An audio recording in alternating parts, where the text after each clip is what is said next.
Okay, I'm just going to talk over D1, which is explain the importance of reflective practice for improving your own performance. Now, reflective practice is really, really important.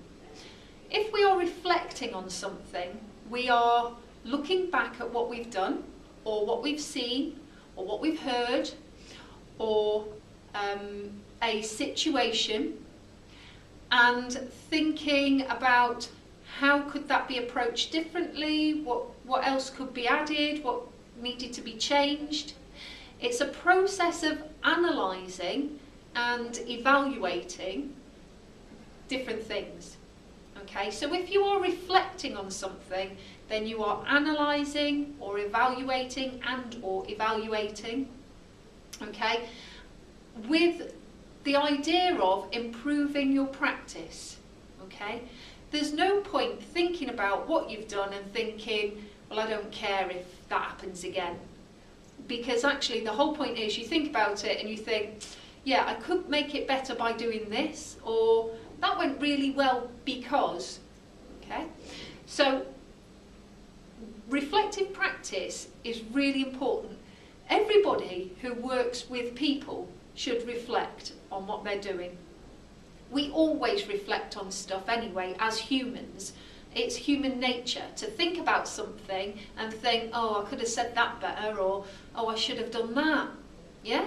So you've all had experience of reflection, but maybe it's about trying to relate it to your practice and maybe formalising it a little bit more. So I would say, think about your placement diaries. Those are reflective journals. So you are thinking about a particular scenario that the diaries are asking you to focus on. For example, they might ask you to look at an activity that you've done. So carry out an activity and evaluate it and then write about it. Okay, so you've done the activity, it went quite well. Why did it go well? What did you do? Were you well prepared? Is that why it went well? Okay, well if it is, put it in there. That's part of your reflection. It didn't go well. Why didn't it go well? I couldn't manage the children's behaviour. I couldn't keep them on task.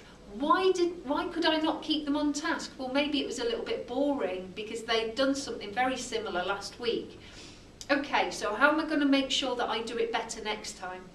I need to be talking to my supervisor and sorting out something that's going to be really exciting and coming up with some good ideas for different activities.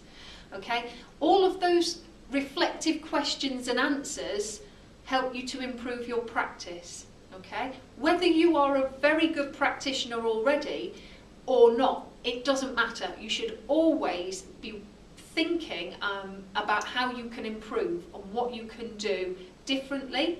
Even if it's brilliant, what could you do differently next time, okay, to make it even more exciting? What could you add or what could you change? Okay, in the guidance sheet that you have, it points out some things that you might want to focus on. So learning from your mistakes, which I've covered. Okay, you think about what went wrong, why did it go wrong? If you look at the PowerPoint slides or the Smartboard slides that I've put on Blackboard, there is a list of questions, key questions, that will help you to reflect the what, why, when, where, those questions. I'm not sure if those are the questions, but have a look on the Blackboard. There's a slide in one of the PowerPoints that we looked at in class. They are reflective questions. What went well? Why did it go well? Why is a key question, okay? So that's really important. Recognising strengths, like I said. If you know something went well, brilliant. You know it went well because how do you know it went well? Why do you think it went well? Can you do that again? Do you think you'd be able to do that again? Okay, so recognise your strengths. It helps you to improve your performance, yeah? So it helps you to be a better practitioner. You should always be thinking about how can I change it? How can I make it better?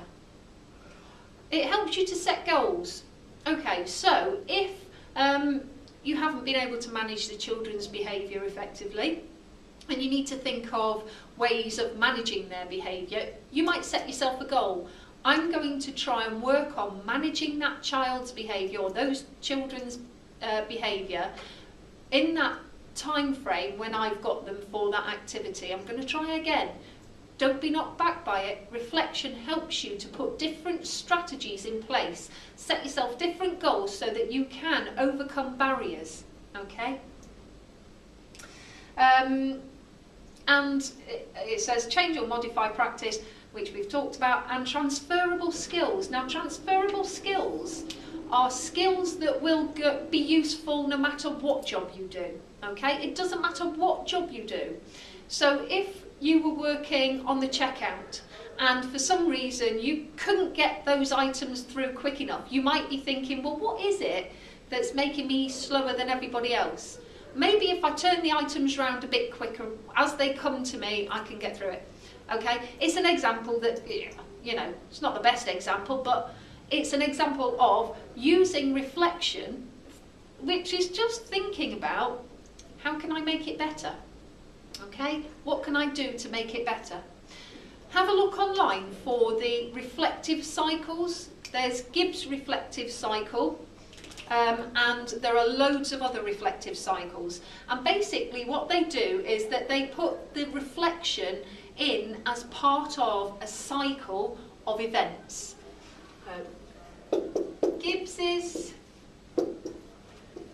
reflective cycle. Look it up and bring it into your D1 because it will be good. Okay, I think that's it.